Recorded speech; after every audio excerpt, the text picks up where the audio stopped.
All right. Hi, I think we're on. I'm Kerry. I'm presenting on Mary Douglas.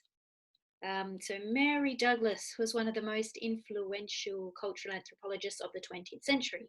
She was born Margaret Mary Chew in 1921, and she's best known for her work examining cultural structures within all types of societies. She studied politics, philosophy, and economics at Oxford University, and after graduating, took a wartime job as a civil servant in the British Colonial Office. Here she met leading British anthropologists of Africa and was so inspired that she returned to Oxford to study a doctorate in social anthropology under E. Evans Pritchard. She was greatly inspired by his ideas and focus on Africa, so much so that she undertook fieldwork study of her own. In 1949, Douglas travelled to the Belgian Congo, where she studied the Lele people of the Kasai region. She lived in the village and learnt the language, staying in the community there for 2 years. Her ethnographic book, The Lele of the Kasai, published in 1963, set the groundwork for her sensitive approach and ideas promoting cross-cultural relativism. Influenced by Emile Durkheim, Mary Douglas understood all societies to be comprised of a system of structures governed by rules and laws with an underlying logic to their organisation. Cultures falling outside of one's own experience were not to be seen as primitive, but understood to have the same structures and organisation as any other civilised society. Douglas's body of work was considerable, and her structural approach to understanding culture has been very influential within a wide variety of disciplines. For us as conservators, her wide body of work presents a number of ways in which we can think about our practices. I'll consider a few examples here, but this is just an idea of the possibilities. The first example is drawn from Douglas's anthropological work and the ideas she developed through Durkheim and Evans Pritchard. Working in Africa, Douglas approached artifacts like masks and carvings in a very different spirit from European admirers of African art, such as Picasso. She dismissed the notion that this was an insight into the unmediated products of a primitive human psyche. Rather, Douglas instructed that we must not approach these objects at face value, assessing what we think we see, but rather as products of cultural systems and forces invisible to us that guided their production. Therefore, to respond appropriately to the task of conserving an object, we must first try to understand the culture from which it came, the systems through which it is categorized, the rules and categories which it may violate or otherwise obey. This aspect of her work asks us to rethink the ways that we view objects that typically we see as museum artifacts. The conservation of these artifacts traditionally aims to keep them intact as long as possible, but this ignores to an extent the culture behind them. What does it mean to conserve the culture and the object? I'll address this in the second example.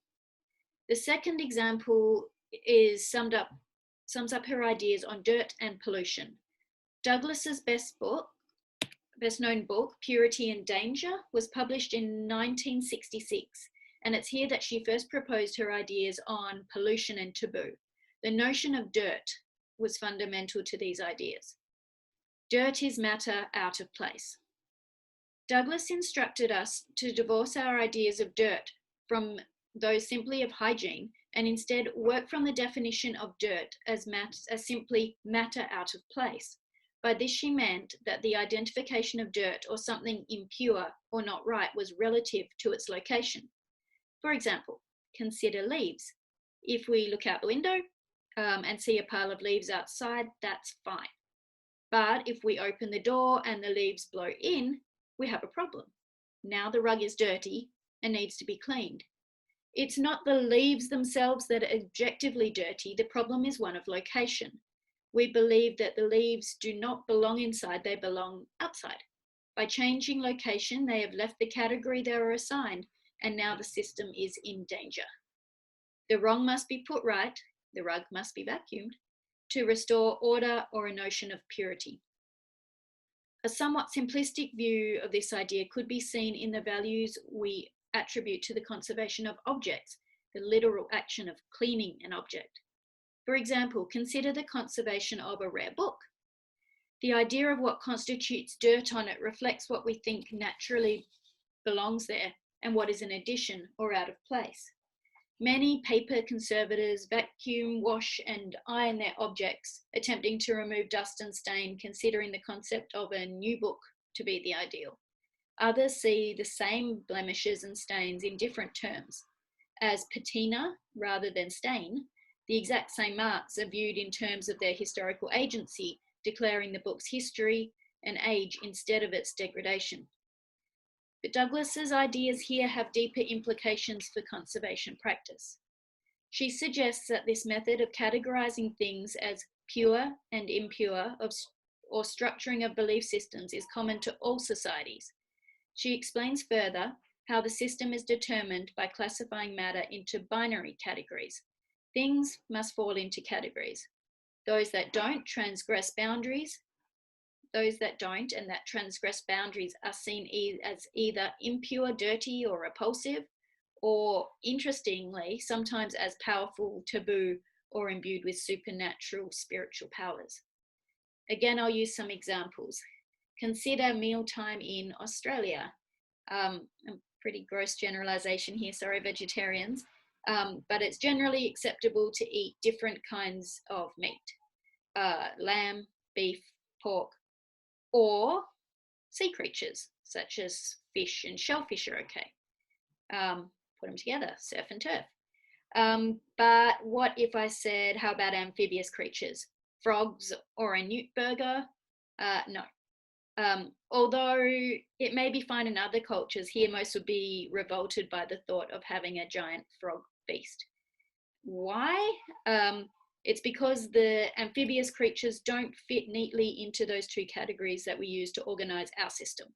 They're not land categories, they're not sea creatures, they're these strange liminal hybrid creatures that slip between the categories. They are therefore problematic. They transgress and violate the boundaries that we use to define our culture. This will brings us to another important distinction.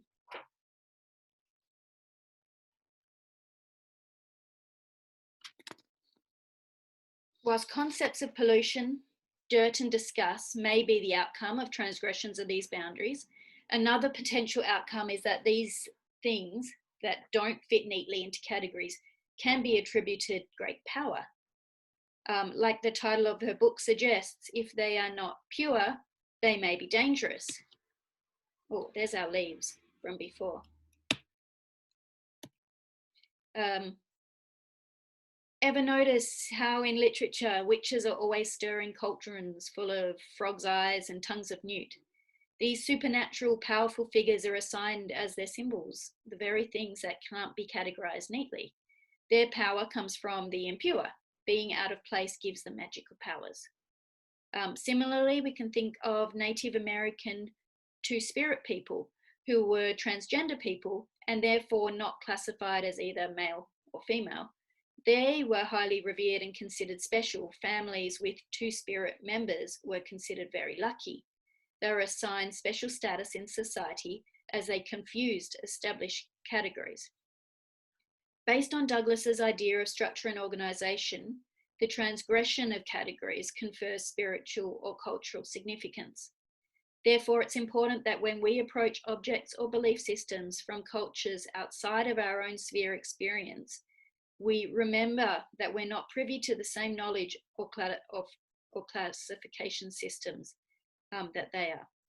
The object we may simply read as an aesthetically pleasing work of art may well have spiritual significance or be taboo to other onlookers. Consider a Chiringa stone. Many museums collected them as aesthetic artifacts, but for Indigenous communities, they are of immense cultural significance and, in fact, taboo. Women in Indigenous cultures are not allowed to look at them. So if in displaying it, the museum may cause great offense or even put people at risk of severe spiritual ramifications to those who might inadvertently see it. The appropriate action would be to return the sacred items to country, as we see happened with some sacred items in this picture. To conclude, Mary Douglas states that these cultural concepts are common to all societies. The only difference is that we may not recognize it simply because we do not have access to understand it. This concept of cross-cultural relativism, the recognition that we view the world through our own cultural bias, is of huge importance to us as conservators. We must be aware of what is behind the object is as important as what is in front of us. We need to put our own cultural biases aside and consider plural rationalities, to be aware that there is more than one way of seeing the world and more than one way of organizing the world. So I'll just leave you with a question, and that is, how does Mary Douglas's work challenge the way we view objects in museums versus the way we view objects in a cultural setting? And discuss. Thank you.